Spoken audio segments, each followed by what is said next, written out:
My name is Amy, and today we will be making Amy's chocolate peanut butter oatmeal no-bake cookies. You will need 2 cups of granulated sugar, 1/2 cup of salted butter, only 1 stick, 1/2 cup of milk, 4 tablespoons of unsweetened cocoa powder, 1 cup of creamy peanut butter, 1 teaspoon of vanilla extract, and finally 3 cups of quick cook oats. So let's start cooking some love. Well, Amy, I'm very excited about this. So let's put the stick of butter in your pot right there. You can find it, and after you do that one, we're going to dump all the sugar in. So just get the wrapper off, pick it up, and put it in the bottom of the pan. Very good. Now, turn your burner to medium. Push in, there you go, all the way around. Very good. And sugar, the sugar is right there. All of the sugar? All of the sugar goes in. Very good. Perfect. Very good. Okay, and one important step here is pre-measure everything. So it's easy when you come to the stove to just put the ingredients in. And now the cocoa powder is going in. Very good. It smells so good. Doesn't it smell good? Well, nothing smells better than cocoa. And now let's go for the milk, the little container of milk. And sometimes I use half and half because it makes it a little richer, just what we made with any chocolate or peanut butter mix in there. Very good. It looks like it's dissolving. Okay, it should dissolve because the heat will do that. Heat's going to heat up the milk and going to heat up the butter. Oh. And now what you want to do is take your white spoon and stir a little bit. Or Go any color. all around. Yep. Does the butter look like it's melting a little bit? Yeah, it does. Good.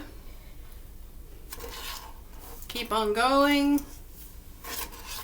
And once it's fully melted, what we're going to do is put the peanut butter in. Ooh, peanut butter. And the other ingredients. You're doing a good job. It kind of looks like brown mush. Yes, that's true. I'm going to turn your heat up a little bit so it melts a little quicker. Oh yeah, now it's definitely melting fast. Okay, very good. And you'll probably feel the heat, and don't touch the edges. Very good. Be or safe at you might all get- times. Absolutely be safe.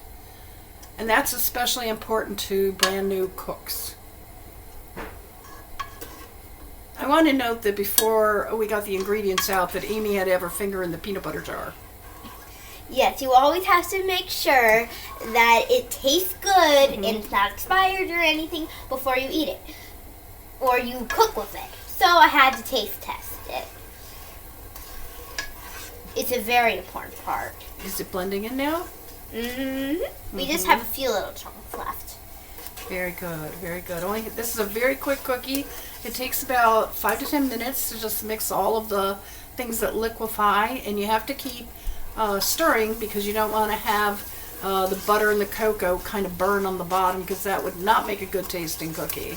So if you're going to go through the effort of not baking or making no-bake cookies, you want to make sure you don't burn something, whether you're going in the oven or on the stove. Make sure you get all the cocoa off the sides so it Yes, all goes in. In the bottom. That's correct. Now, most recipes tell you to put the peanut butter in after you take this mixture off the stove. I like to put my peanut butter in right before I take it off the stove because I think the heat blends the peanut butter quickly into the cocoa mixture. When you're done, it should look pretty brown and you should not see the butter. And we want to see it come to a boil. You know what a boil looks like? When it bubbles? Right, yeah, it's starting exactly. to look bubbly. Okay, all right. And I don't see the butter anymore. Okay, that's good. And it looks brown. Yeah, okay. Well, success. We haven't ruined it in the first 5 minutes. That's a good thing because we like to say cooking is love. So it's bad when you burn. Yeah. Because it's not cooking is burn, it's cooking is love. Yes. When you first see a bunch of bubbles come up, let me know. I do. Okay, good. So we're going to reach over and get your peanut butter.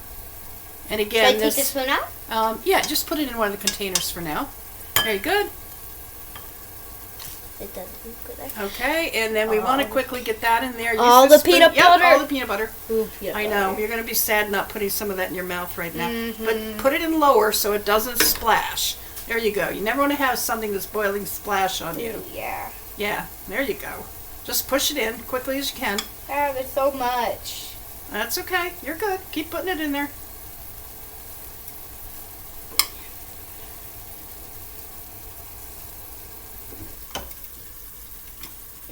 I just turned it down a little bit. Keep going. It's hanging on. Okay, just rub it against the side of this. But there you go. Good job. Good job. And make sure you get all the peanut butter out. Because that's partially the really good stuff here. Chocolate and peanut butter. Oh my god, it starts now sticking to the bowl. That's okay. That's okay. Oh my god, it's bubbling like crazy. Okay, so what you want to do now, put the bowl down into another bowl and take the spoon with your finger and then just... Eat it? No, plop it in the container that you're cooking in. What do you mean eat it? Eat it, that's what I mean. Eat it. I know. Well, you can lick your finger when you're done doing that. So make sure you get it all over your You don't want to fingers, lick the spoon and then put the spoon back in the mix. Then the cookies have your germs. Okay, so start stirring now. Very important with the white spoon. Ew. Okay, there you go. Put that down. Stick it in your mouth. Take the white spoon and start stirring quickly to blend it all in. Very good. Is peanut butter melting? Uh-huh. Good. How's it smell? Oh, very good. Okay. And it looks a little light brown, more light brown, Yeah, because the peanut butter should be a little lighter than it. Yep. And it should still be bubbling. Yep. In a moment, we're going to turn off the burner. So once it comes to a full boil, add your peanut butter, and then turn the burner off. So we're turning the burner off right now. And this is what it should look like once you're done with all that hot stove stuff. Now we're going to put in, you hold the spoon over the teaspoon of vanilla, and it's important to use good vanilla, not imitation vanilla. The flavor is just so much better if you dump it in, if you have really good quality vanilla. And just scatter it all about. That's so right. Everywhere gets it. That's right. And now,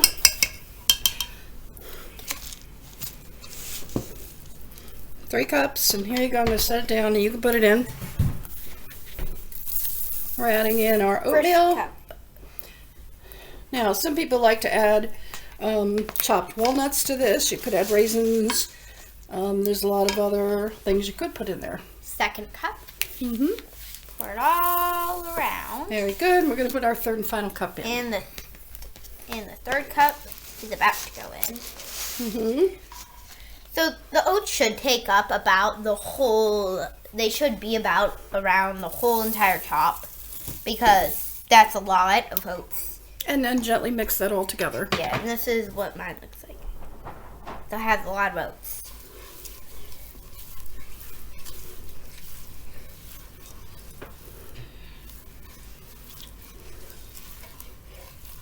Make sure that all of them are off the sides again, because otherwise you don't have that as many as 3 cups, because it calls for 3 cups, not So 3 minus the sides. half a cup minus the sides, yes.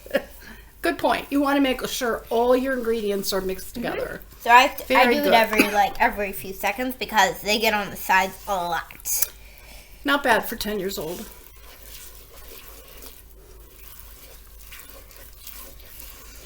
It should smell good. Well, what do you think? I think it smells really good. So next, what we're going to do is use a small ice cream scooper. And this is Amy's favorite part, is the ice cream Love scooper. ice cream scoopers. And we're going to be putting the cookies onto trays really? with parchment paper so they don't stick to the trays. And we have less of a messy cleanup. So we'll be right back in a moment.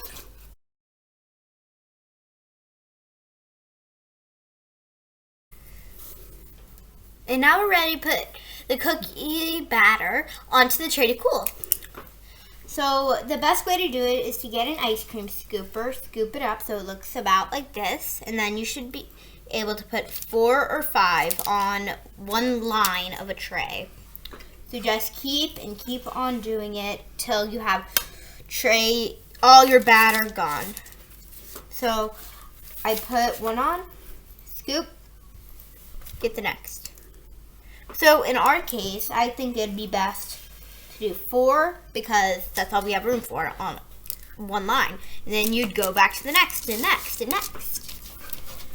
All until your batter's gone. I picked up a piece that fell off and it's very good. And how much space should you be leaving between? That's exactly right. About a half an inch between. So about that much space. Yes.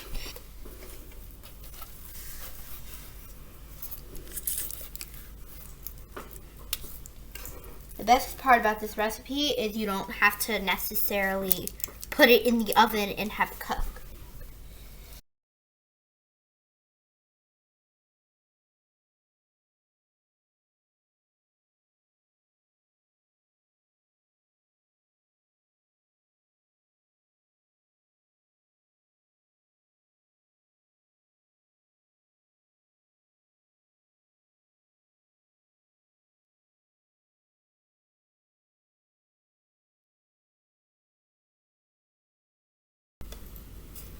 And this is what they should look like once you're all done.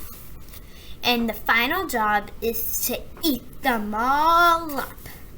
And just remember to like and subscribe my videos. And I'll see you guys next time. Bye.